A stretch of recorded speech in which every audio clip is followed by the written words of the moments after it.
In today's 26 minutes Dakar, it may be called a rest day, but there's no resting in the bivouac. We round up all the week's drama of the bike section, the winners and the losers.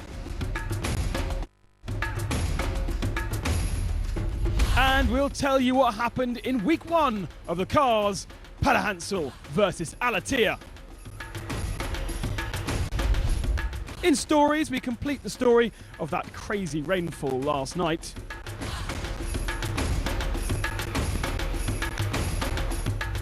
And in World, we discover what goes on inside the 10-time champions X-Raid Mini. All the news, all the action on this 26 minutes Dakar, the rest day in San Miguel de Tucumán. We are 815 miles north of Buenos Aires in San Miguel de Tucumán, the fifth biggest city in the country and host for the rest day. It was here in 1816 where independence from Spain was first discussed and eventually implemented in 1862.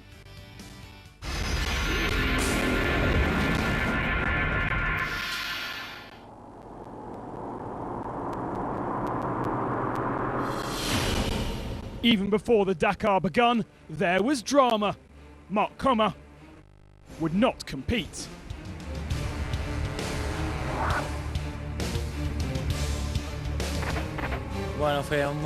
It's a difficult moment for me, but we've got to be realistic. My physical condition is not good enough to race the Dakar. It meant Deprez would be alone. I'm here very confident. The young riders are pushing, but I'm still here and they'll have to deal with it. In the early stages, Deprez looked in control. Not fast, but not slow. Such was the respect on stage 4, all the front runners just followed him. I don't know if it was a stroll, and I don't know if they are rivals, but I did lead a band of riders today. But then drama on stage 7. Deprez damaged his gearbox on day 1 of the marathon, meaning he had to exchange it with Marek Dabrowski. In 30 seconds, I thought I was going home because I could not finish the stage. So everything now is a bonus. I will keep attacking until the finish in Santiago. I have nothing to lose.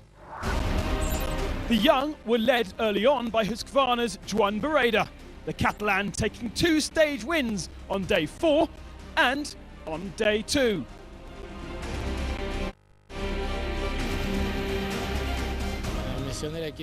The aim of the team is to win, and our plan for the race is to win. Let's see if we can do it. But on day 3 he damaged a wheel. Even worse though, on day 5 his fuel pump died. The pace was there, the reliability was not. He's only 41st overall.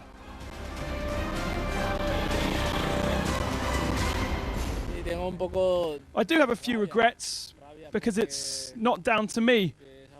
I think we have to analyse all this after the Dakar when we're calm, but I think in general we are going in the right direction.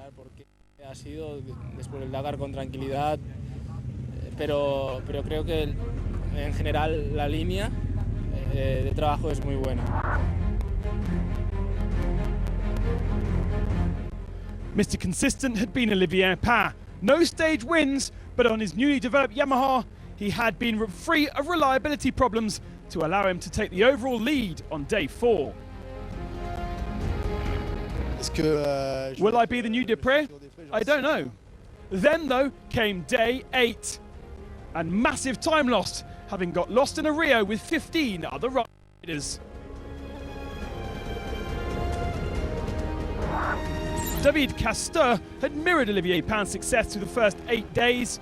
On a 1-year-old machine, he wasn't as fast flat out, but he did snatch a stage win on day 5, his first since 2010, and by the end of the week, he ended up in top spot.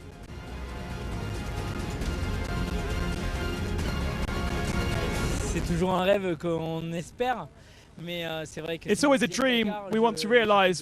This is also my 10th Dakar. I managed 2nd in 2007, 4th when we were here for the first time, but I've struggled for the last 3 years. Last year I left the rally 4 stages from the end when I was in 4th spot. I know I can fight ahead, but to be leading now on the rest day is something magical. I thought of that on the liaison. I said to myself, here you are, leading at the rest day. It's exceptional. Ça y est, tu es en tête du Dakar à la journée de repos, c'est exceptionnel. Well, focus has been on Yamaha. One should not discount the private KTM of Francisco Lopez. 3 stage wins over the week. He also got lost on day 2 and day 8 when leading the pack, meaning precious time lost.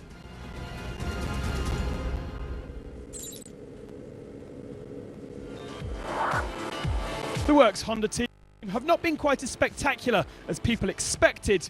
Rodriguez on the fringe of the top 10.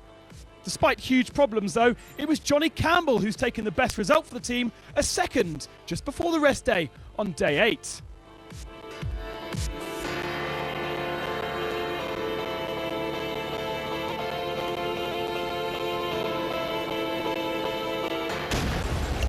So the overall ranking, Castor 11 minutes ahead of Ruben Farrier, Lopez just a few seconds behind that. Cyril Desprez in 5th, 24.5 minutes down. Can he catch that in the second week? Then Jackass, the new boy, Israel in 7th, Progonski, Svitko and Pizzolito on the Honda is in 10th position, the best of the new bikes.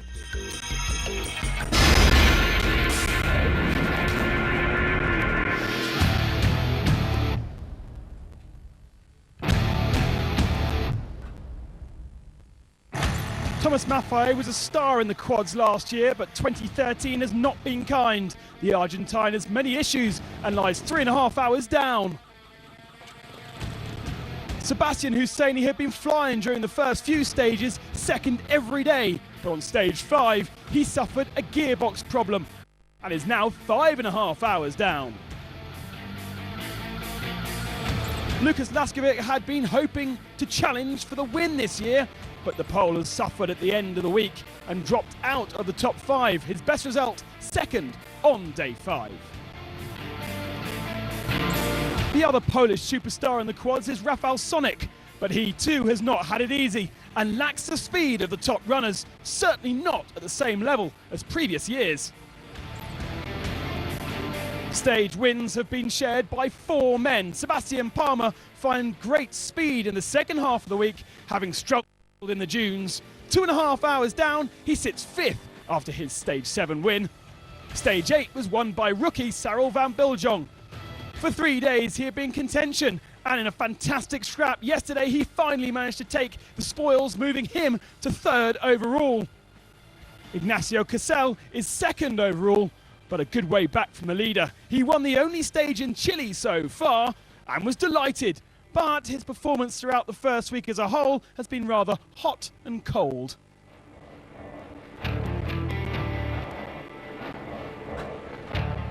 Unsurprisingly, it's Marcus Patronelli who leads. The Argentine took 4 stage wins to establish an hour lead, and since then he's managed it very well.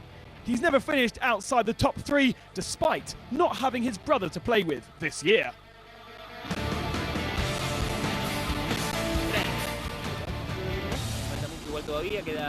There's still a lot to do. There's 6 more stages and they are not easy ones. So it's going to be very hard.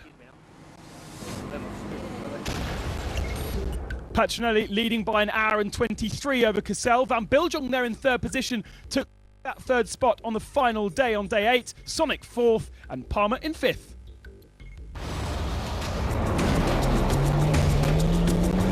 Coming next in the cars, we review week 1 of Dakar 2013, the battle between Peder Hansel, Alatia and Gordon.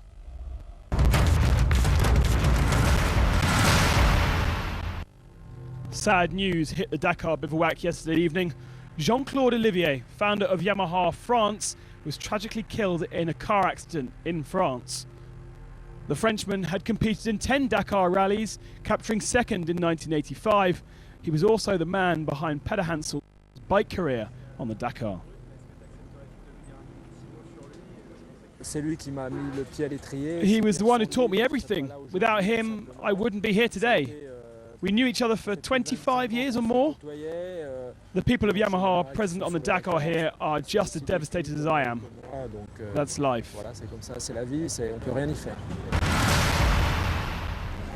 A key man in the movement to the Dakar to South America, Enrique Maya, Argentine's Minister for Tourism, paid a visit to the rally bivouac in San Miguel, delighted to see that the event was as popular as ever.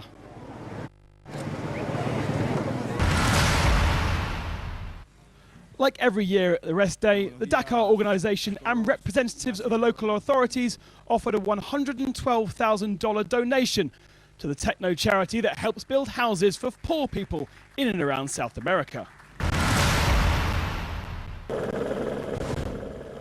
Thousands gathered in San Miguel to Tucumán yesterday for an evening of festivities. It was party time in the bivouac.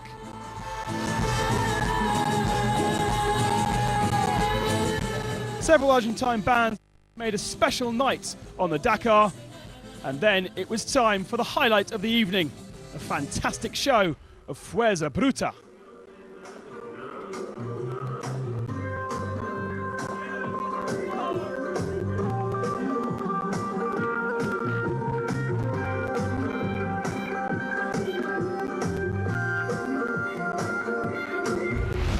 The party ended very late in the evening.